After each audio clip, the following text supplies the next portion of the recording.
Welcome to season 2020, episode 12. Where have the Kawasaki's gone? Manuel warms to one of our listeners.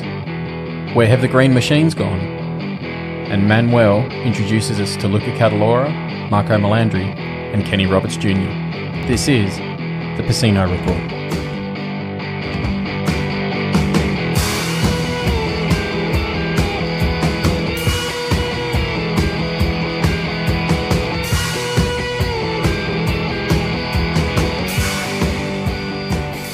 It's time for the Pecino Report. It's the show where we cover the latest and the greatest news from the world of MotoGP. We have assembled the holy trinity of MotoGP talent here today, ladies and gentlemen.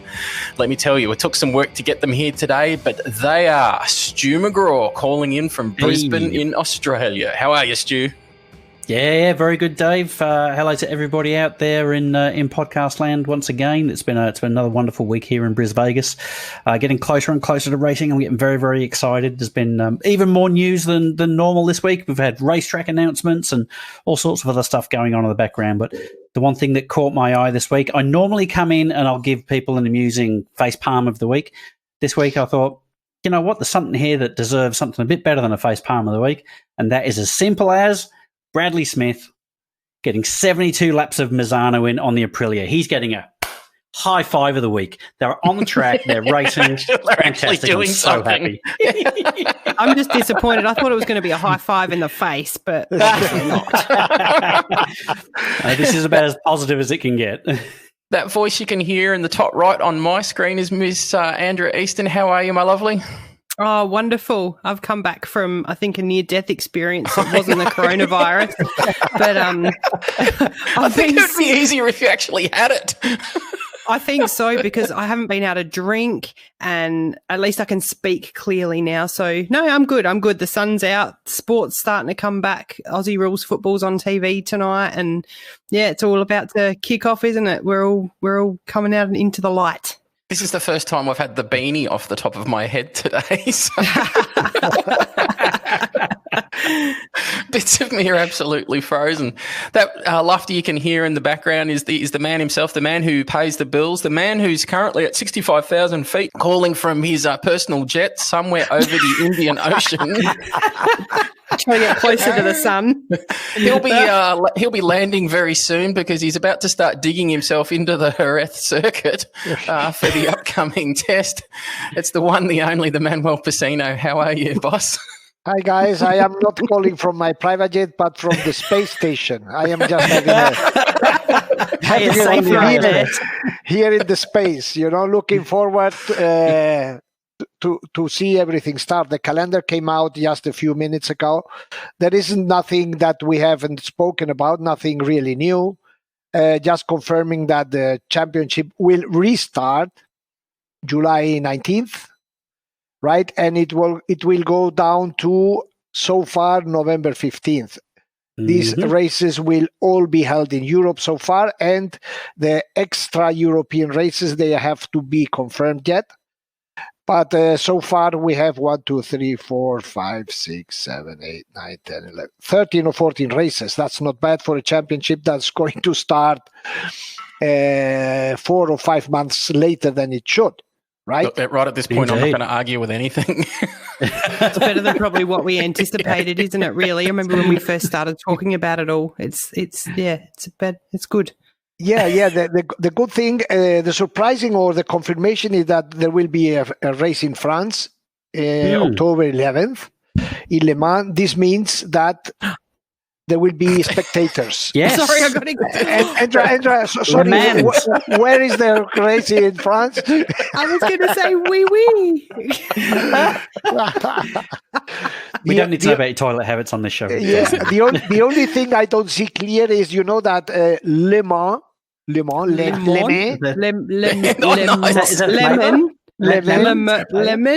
is the rainy region of France.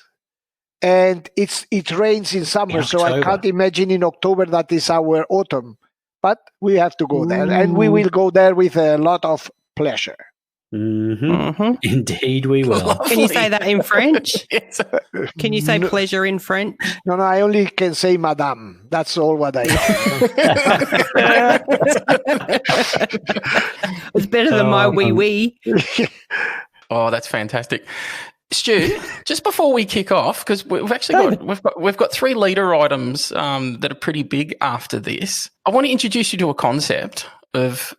We've been pretty good on this podcast in, what we're asking of our listeners. Do you think it would be unfair if we asked our podcast listeners if they wanted to support us in any way? Do you think that would be unfair?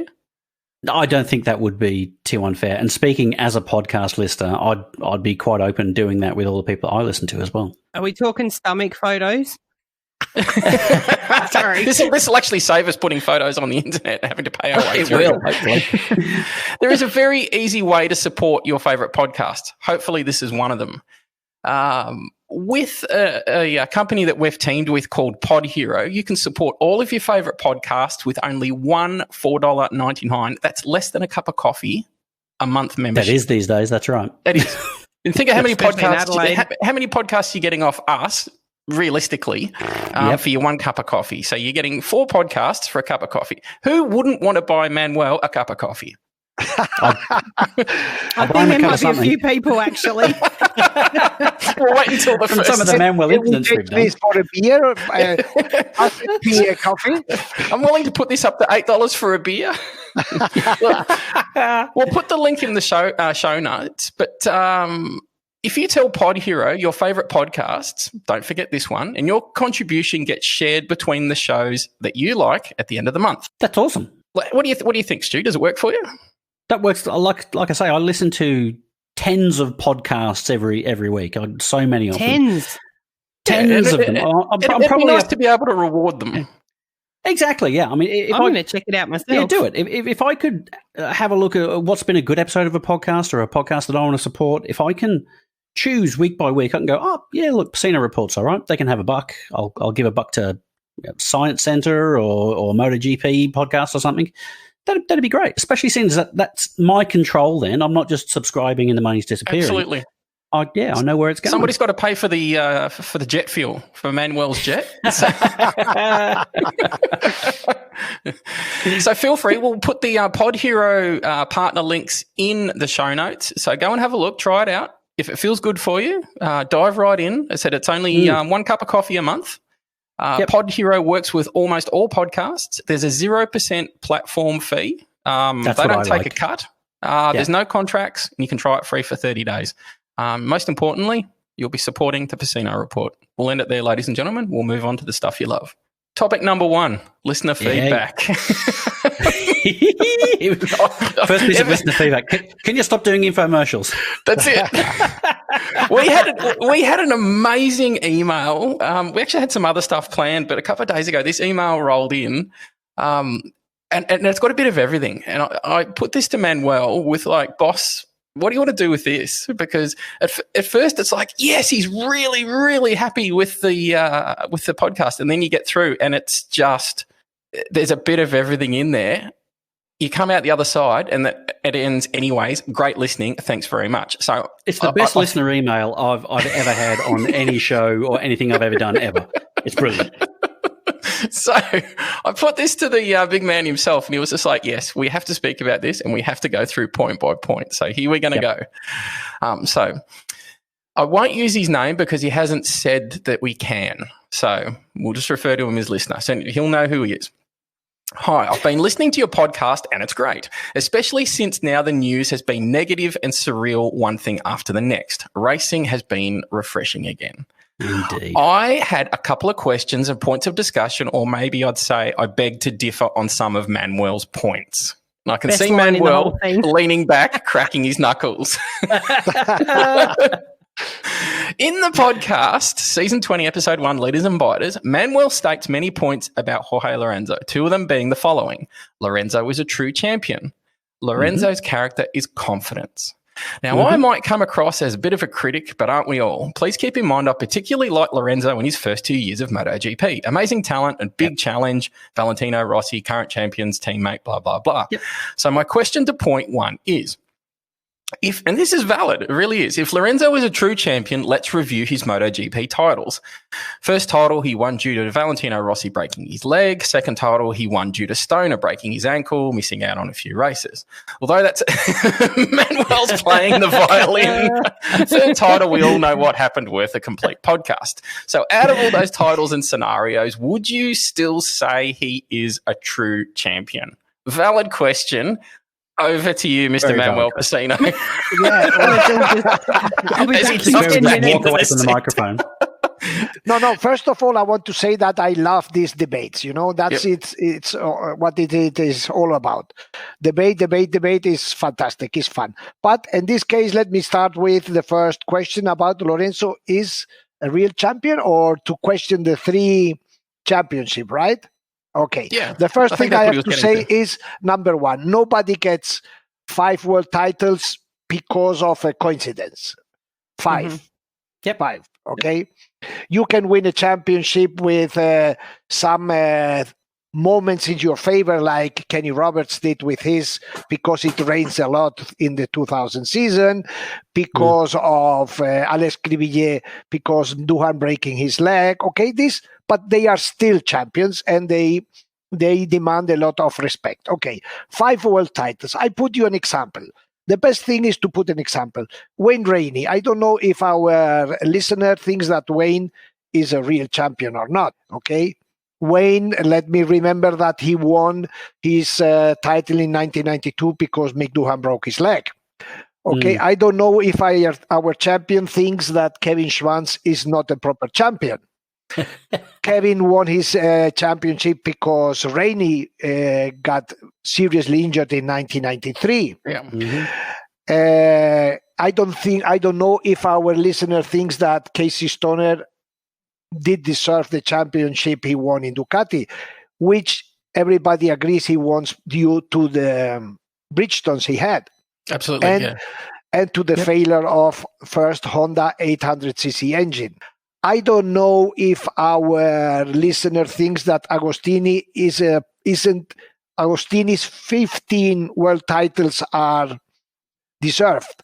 Okay, he did a race against very inferior machinery, but 15 world titles are 15 world titles. Yeah. And then when he switched to Yamaha, he immediately won. So there is always a circumstance behind a world title.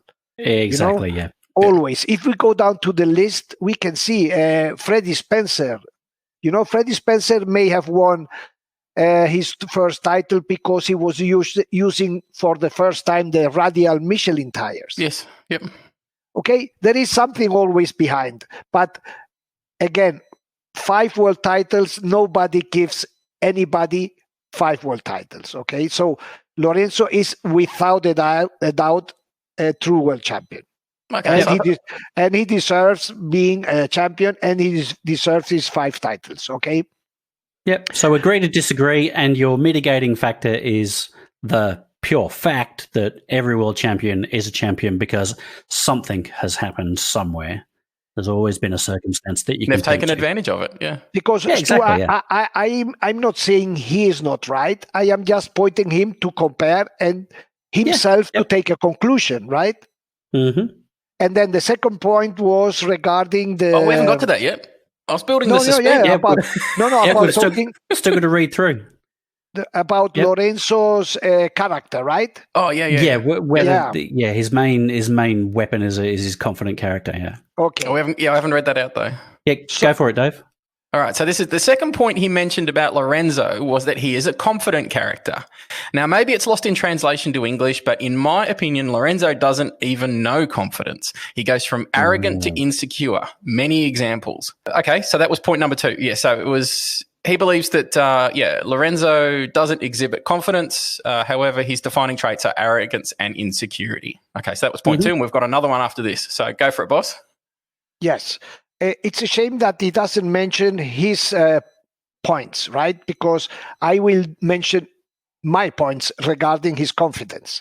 Mm-hmm. Okay, just travel a little bit in time. Go back when young Jorge Lorenzo arrives in the Yamaha box alongside God. That is Endra's Love child. 46.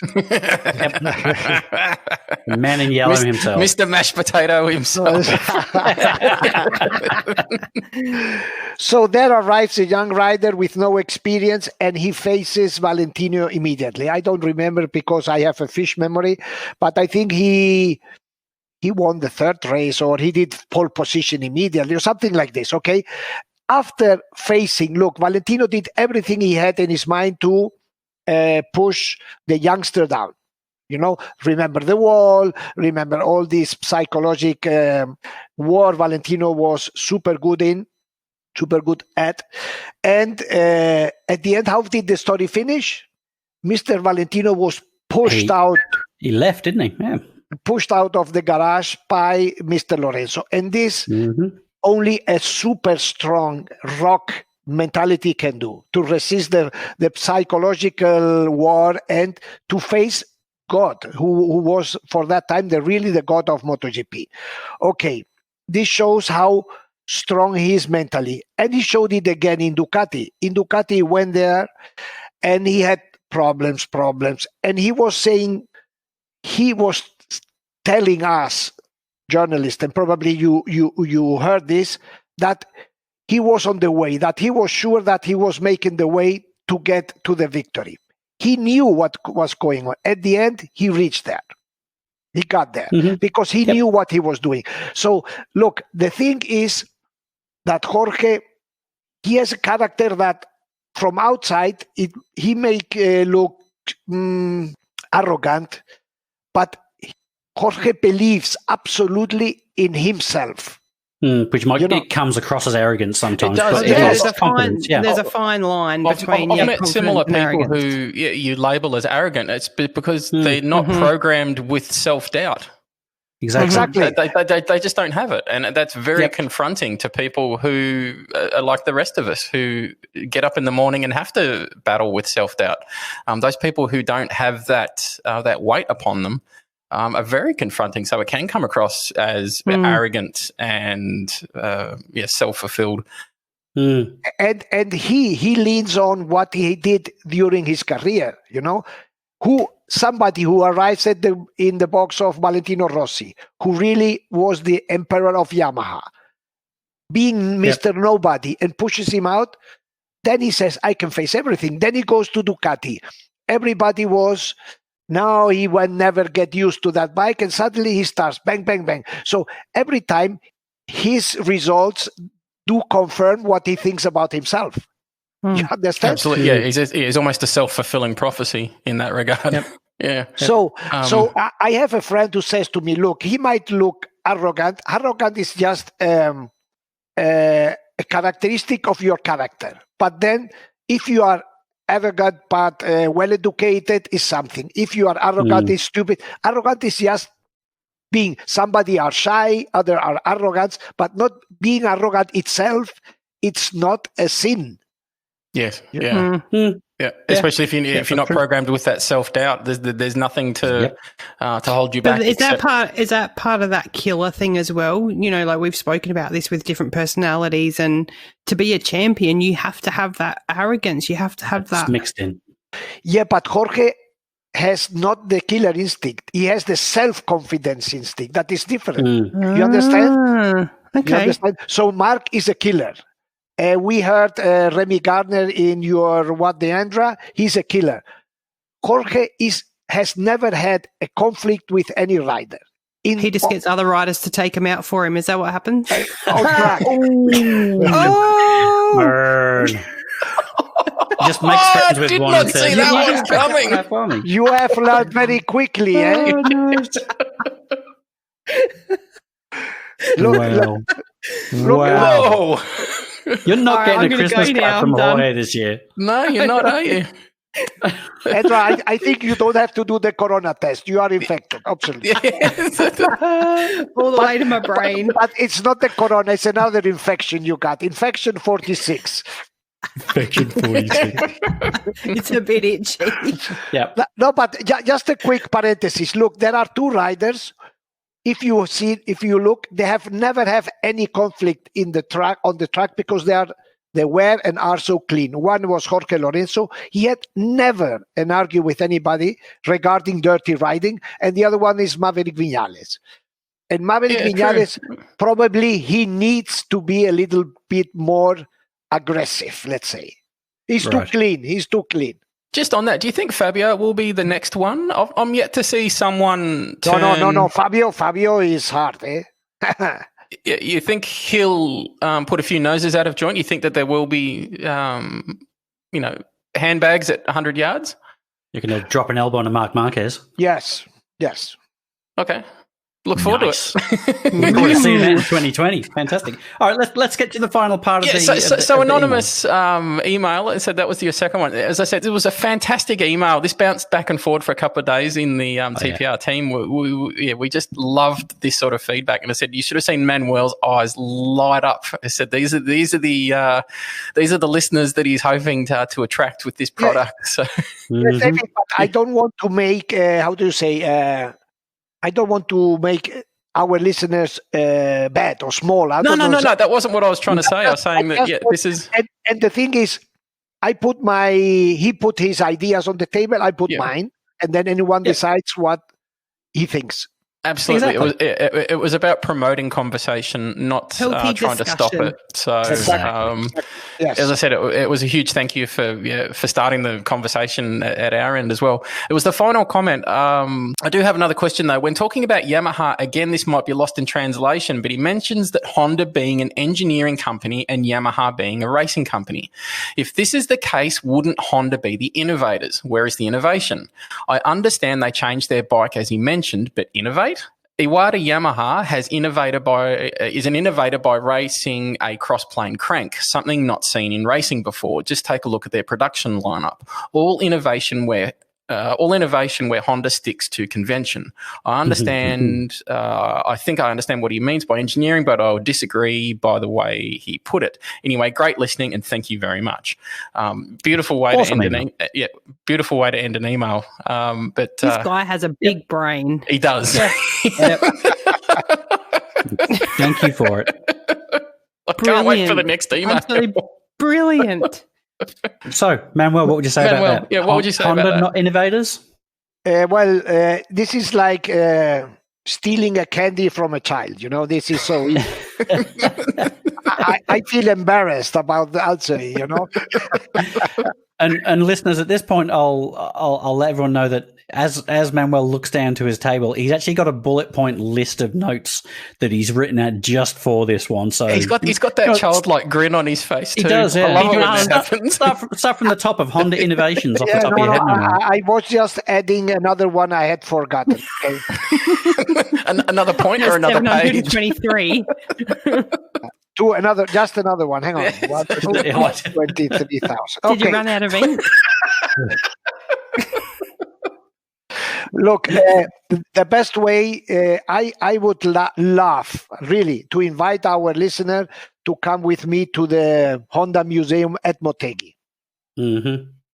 When you get into the Honda Museum in Motegi, there are two different areas. One is for the cars and one for the bikes. And then there are racing and production.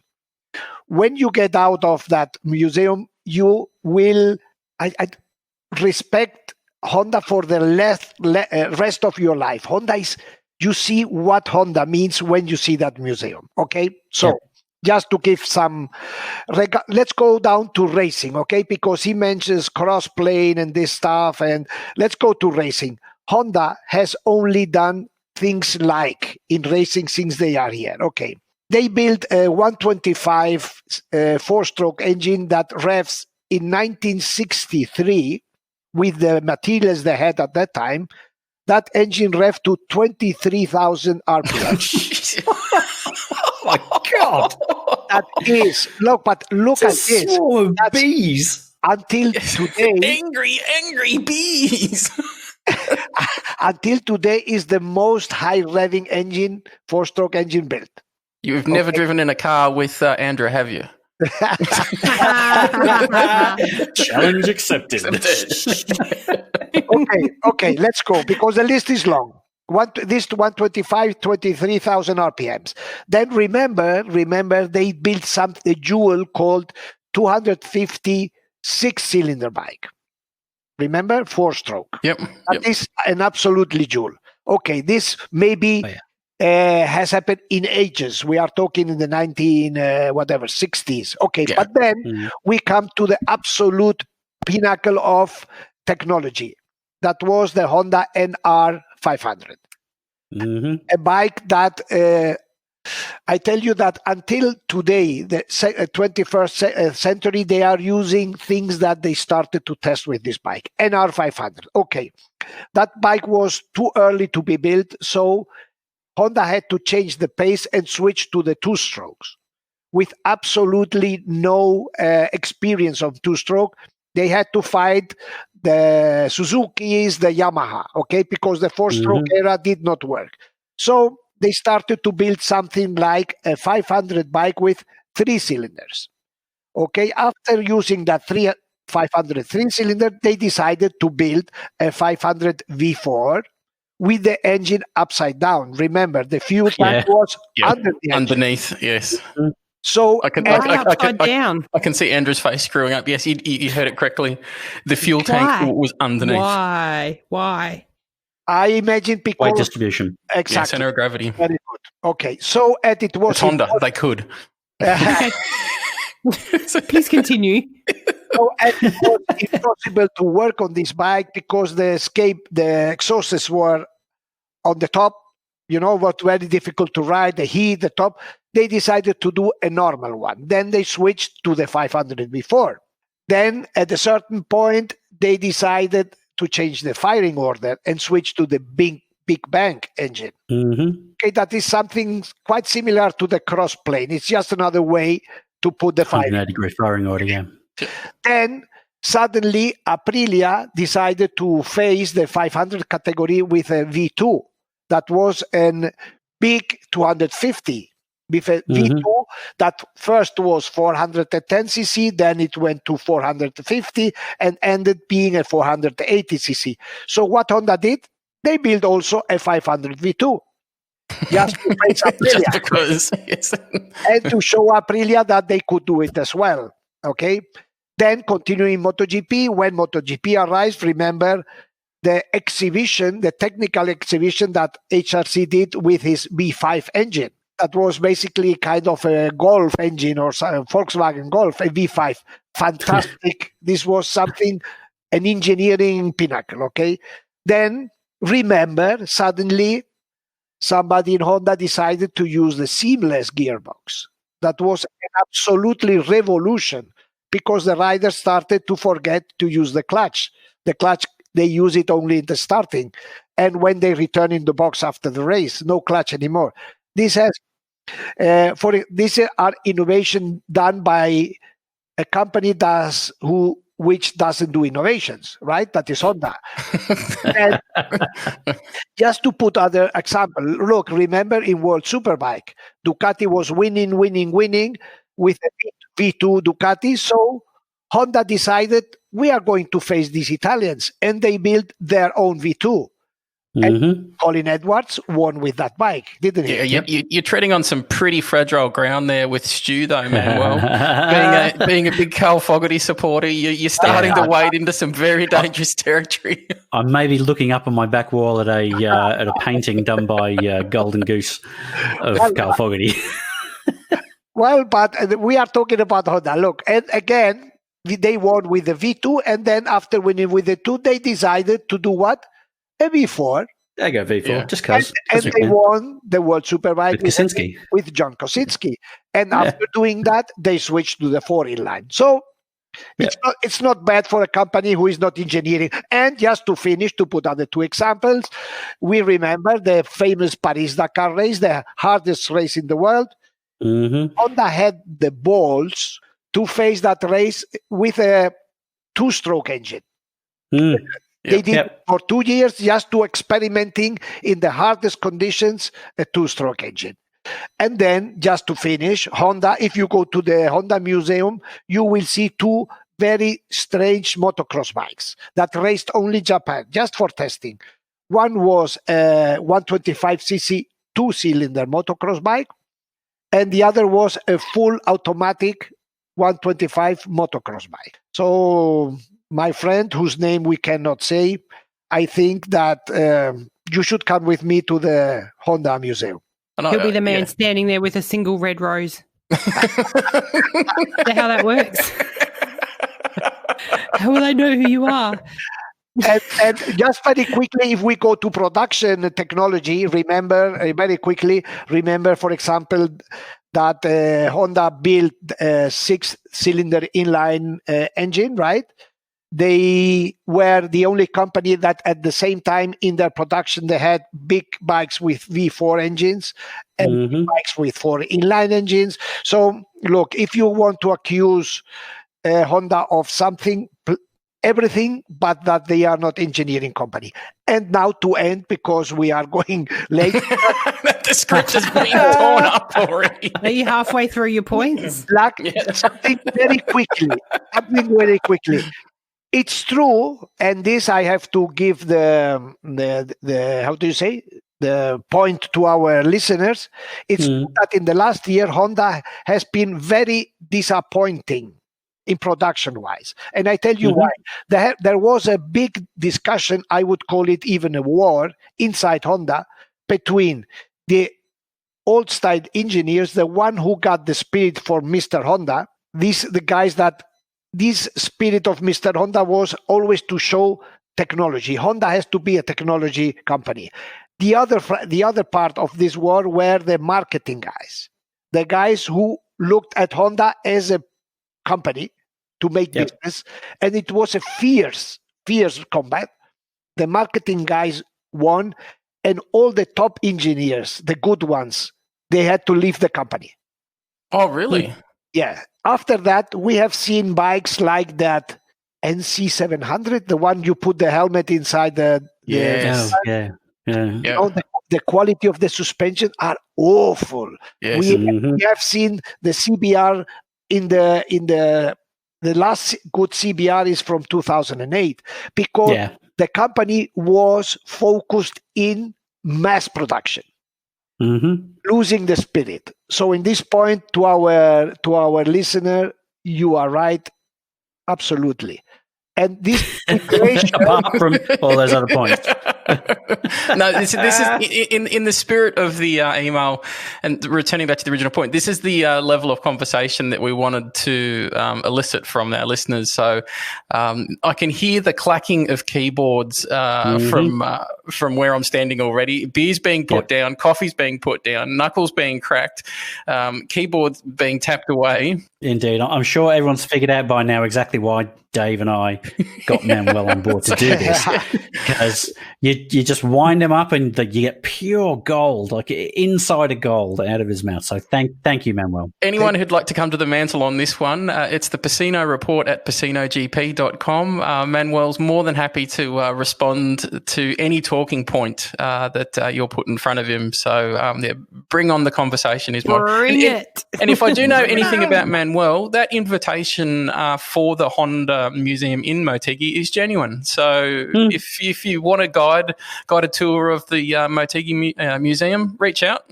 You can have the big man himself. It does not take much to get Manuel to Motegi, that's for sure. And guys, if you have time, because in the museum you need at least 3 or 4 hours, really.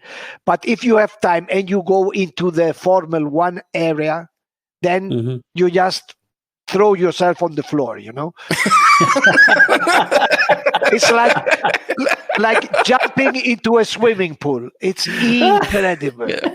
You can see these. Gone to heaven. I am not into Formula 1, but you can see V10 engines, with almost 1,000 horsepower. But it's absolutely How many times have you been there, Manuel? I don't know. Every time? Do you go every time? He's got a single bed in the corner. This is a must. And there's the corner. There's the Pecino coffee cup that he picks up on the way through.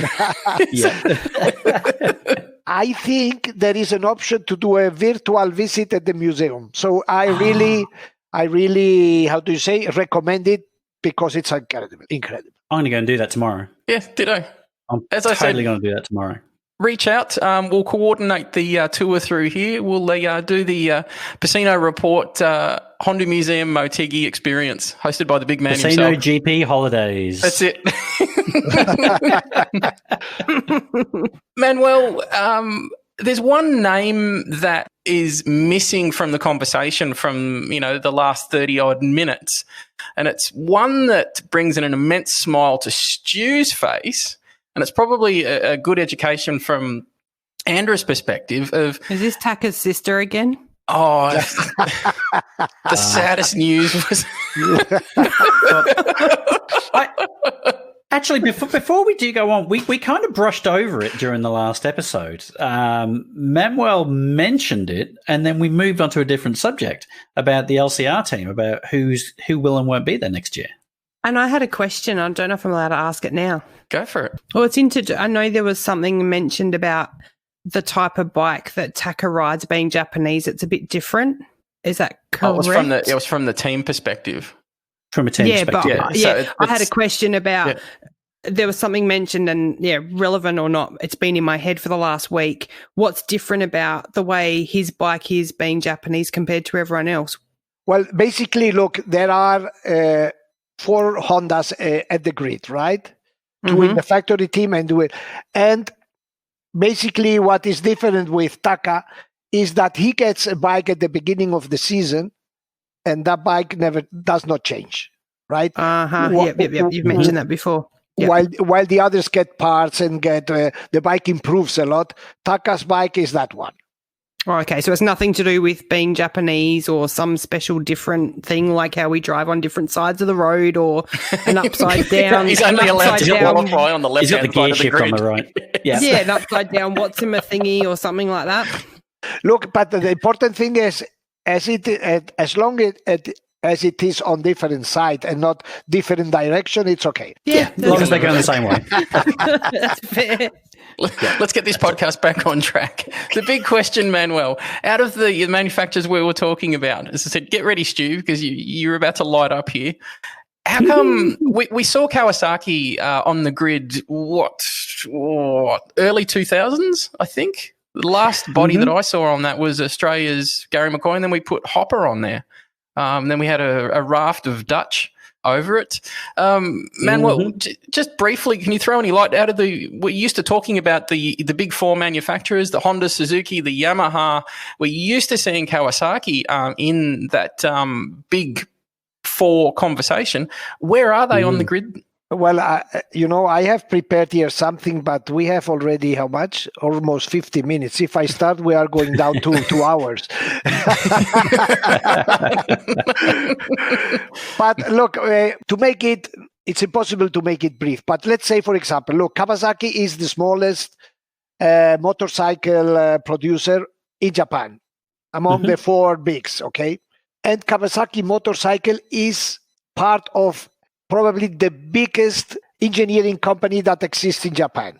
It's more a corporation. Heavy industry company. Yeah, it's a corporation because the corporation is called Kawasaki Heavy Industries. They build this. So Andrew, they build trucks and diggers and cranes and all that sort of stuff, industrial machinery and high speed trains.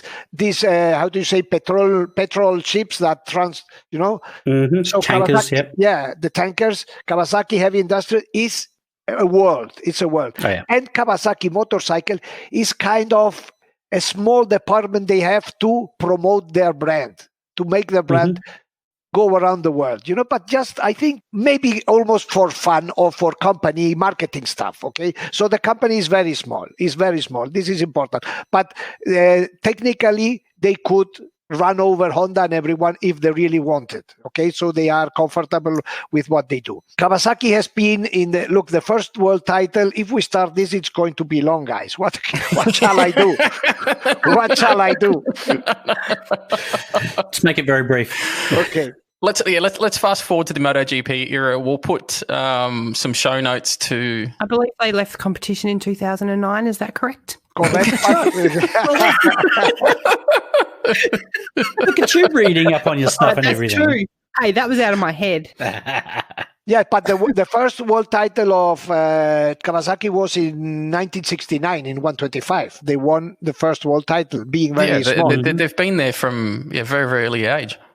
Yeah, and then they were very strong in the medium categories from 76 to 82.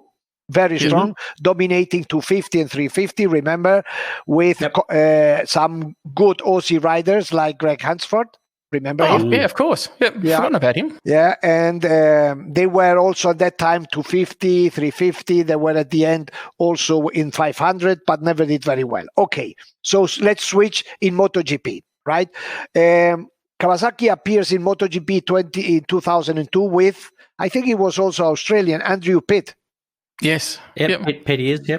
So he started to develop the bike for 2 years, 2002, 2003. And then in 2004, Kawasaki entered with full gas, with Nakano. Remember Nakano? Shinya Nakano, yeah. Shinya, yes. A good friend of mine, by the way. Number 56. Oh, you name dropper, Manuel. Look who I drink beer with. That's the first person he called his friend, I think. Exactly right. I didn't think he had friends in the paddock, remember? That's because he's retired. Okay, Paul, at the end of 2008, Kawasaki decides to retire and upsets the championship promoter very much because they just simply stop. And this upsets them a lot, okay? And since then, there is no Kawasaki anymore in the championship. They just left because probably the budget, being 2008, I think, was the start of the big crisis, right? Yes. So the cost of being in MotoGP they didn't want it to continue, and they left, like Suzuki did late as well. They left the championship, but Suzuki returned and Kawasaki didn't. Okay, so money-wise, they disappeared, upset the championship. But then we have to switch. If we talk about Kawasaki, we have to talk about the World Superbike. Yeah, exactly. Because they dominate absolutely the World Superbike. And it's very, to the comparison, why they are in World Superbike and not in MotoGP, the budget of Kawasaki spends in World Superbike is probably the budget of Team LCR. Yes, of course, yeah. Okay? Right. 2-3 million, 4 million maximum. While a season in the World Championship, the lowest would be around 35 million. Yeah. So they spent 4 million. Huge difference. And what pisses off all the brands that are in MotoGP towards Kawasaki is that Kawasaki wins every year a world title, spending 4 million, and Suzuki, Aprilia, and these, they spend 35, 40 million and get nothing for it. You understand? Course, yeah. Yep. So very quickly again, Kawasaki has always been in World Superbike, but they started to get strong when, and here we come to Stu's favorite rider again, when the technical rules changed and the crankshafts were allowed to be polished and reduced. And until that moment, and this was around 2011, 2012. And Stu, since 2011, Ducati doesn't win a championship. Since the technical rules allow the Japanese to polish a little bit their street bikes. Okay? Gotcha. Yeah. So that took the advantage Aprilia and Ducati had. Leveled the playing field. Yeah. Yeah, and exactly. The rise of the big fours again. Okay, and since then, the Kawasaki has been dominating the championship because of absolutely, that. And with a certain Irishman on board as well. So an amazing combination between the two of them. Yeah, and this is basically the story. Kawasaki is not there due to money, and they are happy enough winning World Championship one after another. See, that wasn't 7 hours at all. We got you down under 10 minutes, Manuel. Are you okay? and You must be feeling ill. Yeah, well, let's think it a little bit more. So I have to say that...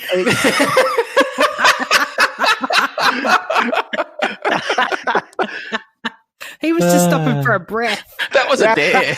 Yes. No, look, the last thing, you know that Ducati returned full factory last year in World Superbike. Yes, with Alvaro. With yes, but the important thing is that it was with a V4 they came bike. within a hair's breadth of winning the bloody thing as well for the first couple of months. And they were unstoppable.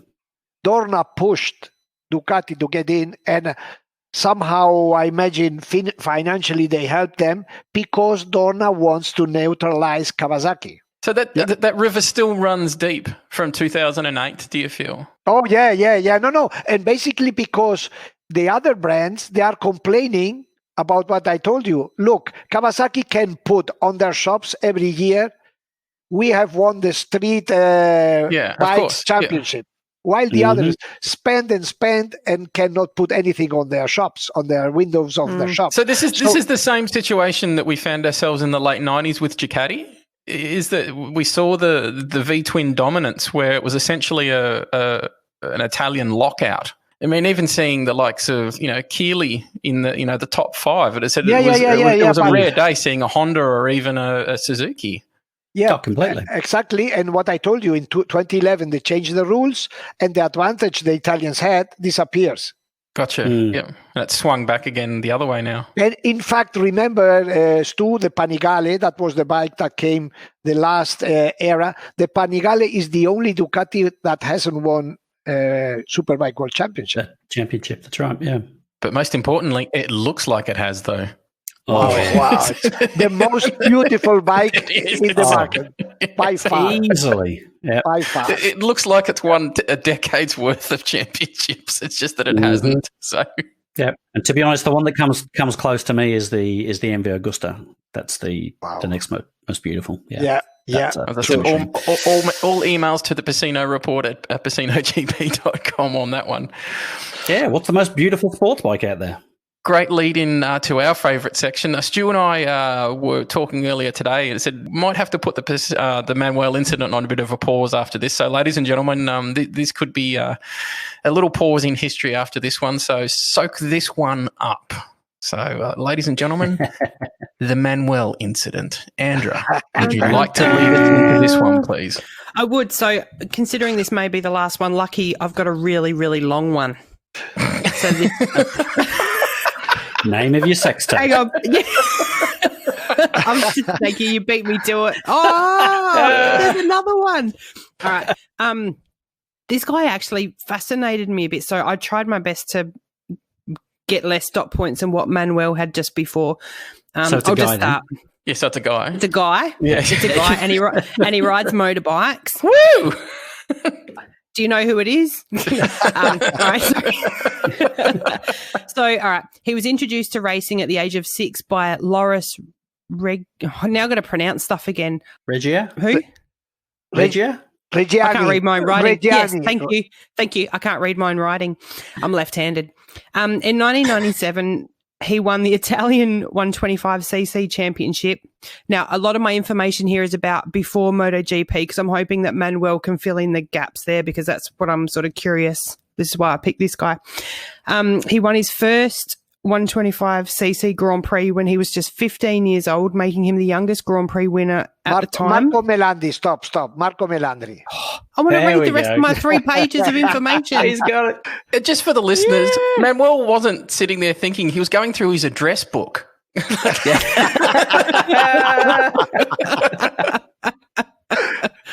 that's the quickest yet. Now, can we give him a call and get him on the line? Yeah, exactly right. I had a chat with him 2 days ago. Yes, 2 nights ago, I chat with Marco. Of course he did. Yeah, of course he did. You know, it was just after you got off the phone to your mate Shinya. Yeah. How's Marco doing?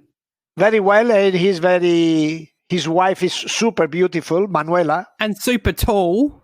Yes. Or is he super short? And tall yes. And very, very, very funny. You always laugh with. It's very. They look nice. Their family looks amazing. Yeah, beautiful. Okay. Marco is a victim. You've stalled for time. There we go. A victim. I have to repeat what I said about Dania Matrain. I think no. Yeah. Mark is a And Alex victim. Marquez. I'm starting to see the trend here. There's a lot of victims in this paddock. Yes, and Marco Because there's is so many predators. Yes. Marco is a victim of Mr. 46. Oh, really? Of course. Absolutely. He Yep. seemed to be in his shadow a bit because what I saw, he actually replaced him in was it the 250? He actually took his Yes, spot when he that'll moved make sense. up. And Yep. Yeah, he came in behind him. Do we have Literally. time to explain an anecdote Yeah, about yeah, Marco? because I didn't get to read the rest of Well, my here, stuff, Paul. so you've got plenty of time. Just tell the pilot to go into a holding pattern, Manuel. So, Look,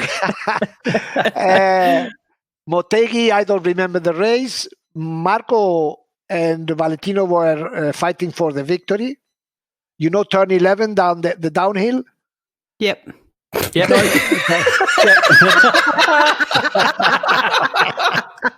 was the most credible yep I've ever heard. I believed you. Done. Microphone goes off on the keyboard until you turn 11. Oh, yeah, I got it. So turn 11, I think that's entering the tunnel, the second tunnel in Motegi. They arrive there, they clash. Marco crashes heavily.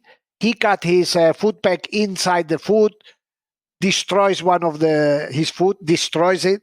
And the following year, the headlines of the Italian newspaper, attention, was Valentino apologizes Marco Melandri. Nobody spoke about him destroying his foot. No, that was just It Valentino. was all about the Valentino apology. Yeah. And Valentino has said, "I'm sorry." That was the headlines. Not even a "how are you?" Nothing. He didn't exist. He was probably in the hospital for weeks in Japan. That is Wow. more or Put less, out a press release. It's all good.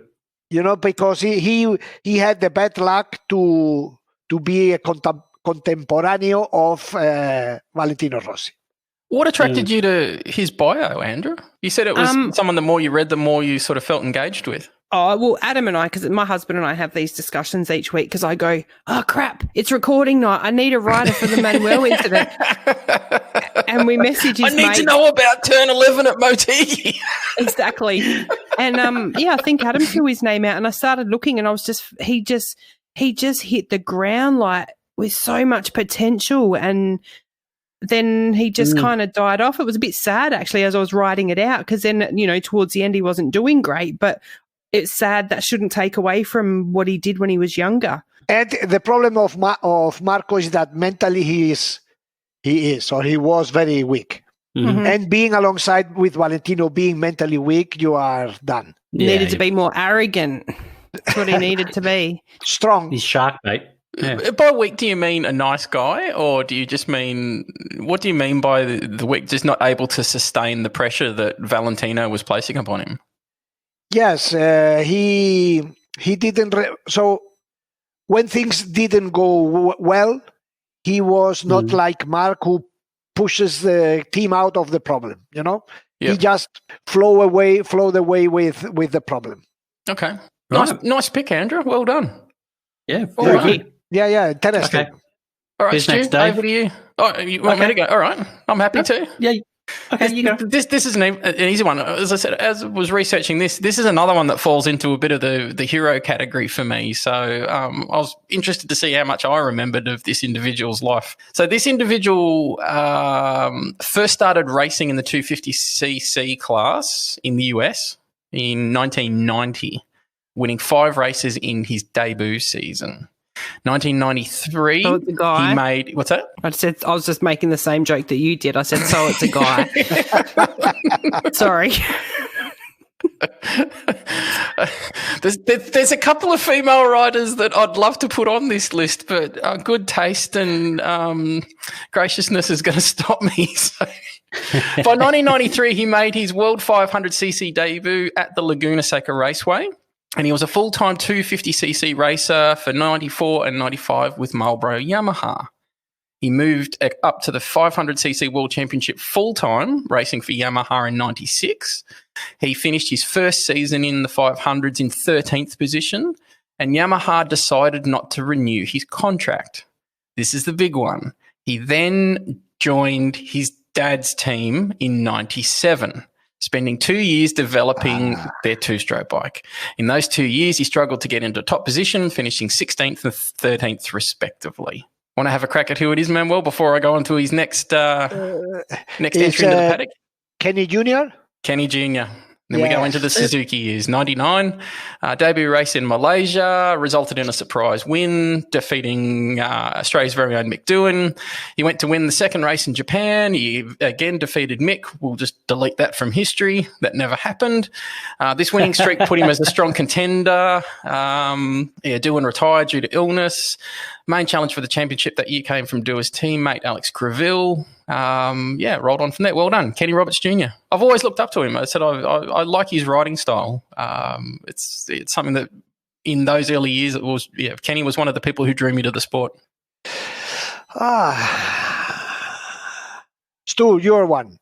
Yes, I've done it again. It's done him. That's twice. He's done him. Nailed it. That caught me off guard. Well done. Now we've broken him.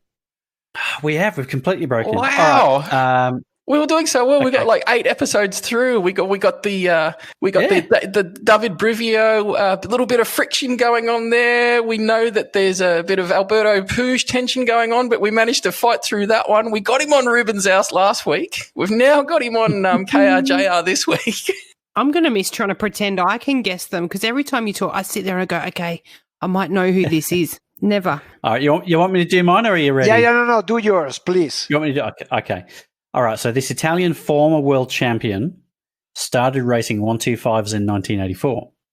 Manuel's face already. Yep. Sorry. He's got his address book out again. Yeah. He was a 3-time world champion with a new 500cc ride on a Yamaha alongside the then current world champion Wayne Rainey. Grande Luca. Oh!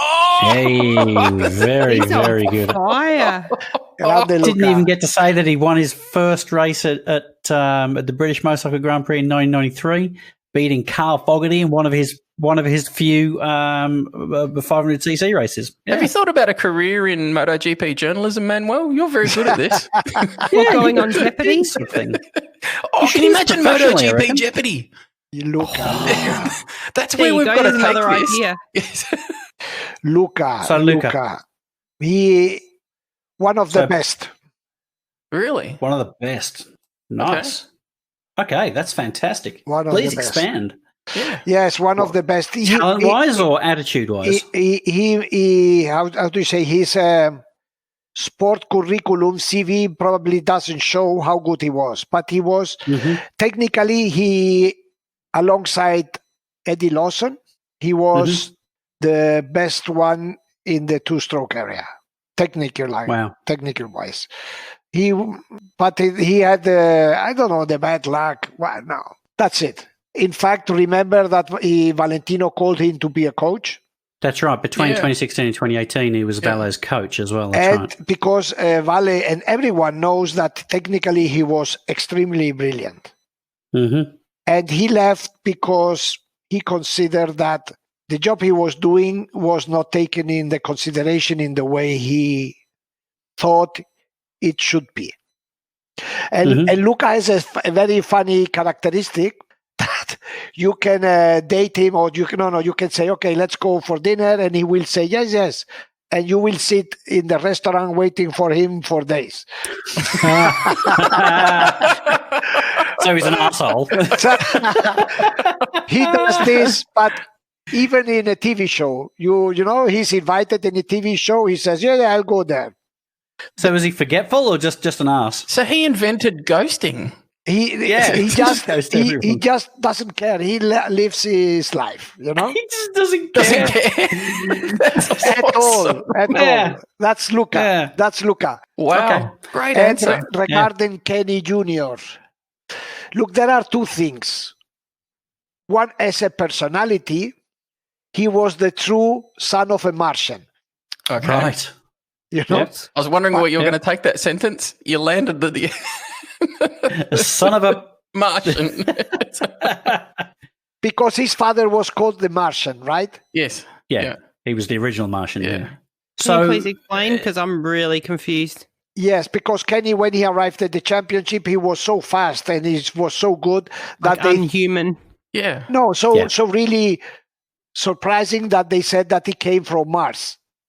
Okay. In terms of Junior, it's in another way. You understand?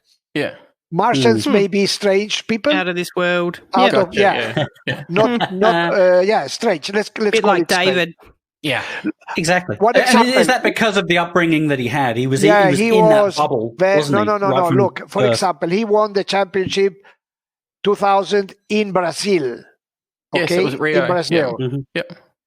He didn't stay for the party that Sunday. He took the plane and left home. Really? Didn't he stay for the dancing girls? I've seen those dancing girls. Is that a Luca Cadalora move, or is that No. completely different? Everyone. Sorry, Luca. He doesn't appear, but he knows how to have fun. Okay. Okay. So he's not Kaiser Soze or anything. Is I think. I don't know. And with all respect, probably Junior has more fun shooting, or Yeah. Okay. right. how do you say? Rednecks.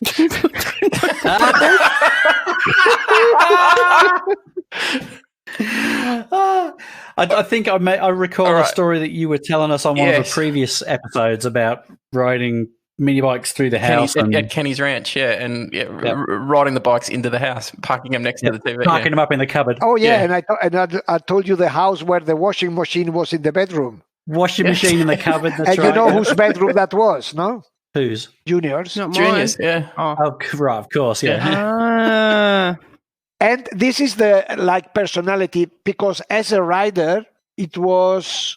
You can imagine that being the son of Kenny Roberts wasn't easy, right? Exactly. Of course, yeah. That's a hell Very of a difficult, but he made it, and turned world champion. Good answer. Thank you for that. I've always been drawn to his clean riding style. So to get a little more insight on that, has been that's my job done for the day. I can go to bed knowing that I've learnt something. About time you had something clean in your life, David. Exactly right. I think that's a great way to end this episode. We're almost at the 7.5 hour mark after Manuel's. This has been one of my favourite episodes, this one, I think. Manuel, just lean forward, tap the pilot, tell him to start heading for home. You're ready for descent now. So. They can bring you your spritzer. Yeah, we are descending in Rio de Janeiro, by the way. Oh, yes, please. We're there with you in spirit. Ladies and gentlemen, we put this podcast together for all of you out there. As we mentioned at the top of the billing on this, if you'd like to reach out and support this, if you like what you're hearing, you can support us. Reach out through Pod Hero. We'll put the links in the show notes. I said we do this for you guys.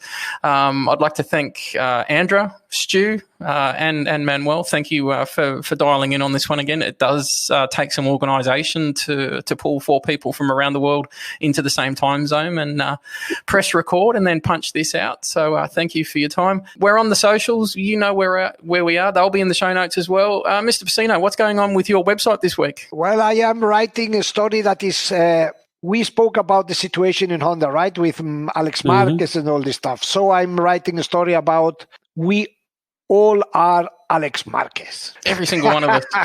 So I'm sponsored by a beer manufacturer. Yeah, but it's light beer, so... Oh, that's all right, yeah. And I have also something written that I can pull out now with the calendar. It's the headline is Racing in Jerez in July.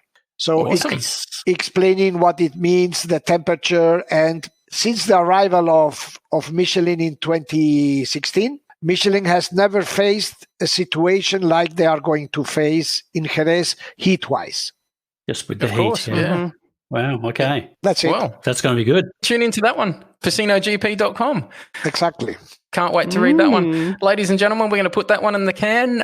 If you haven't heard it already, we did a breaking news for you about 4 days ago when all hell broke loose on the KTM HRC malarkey.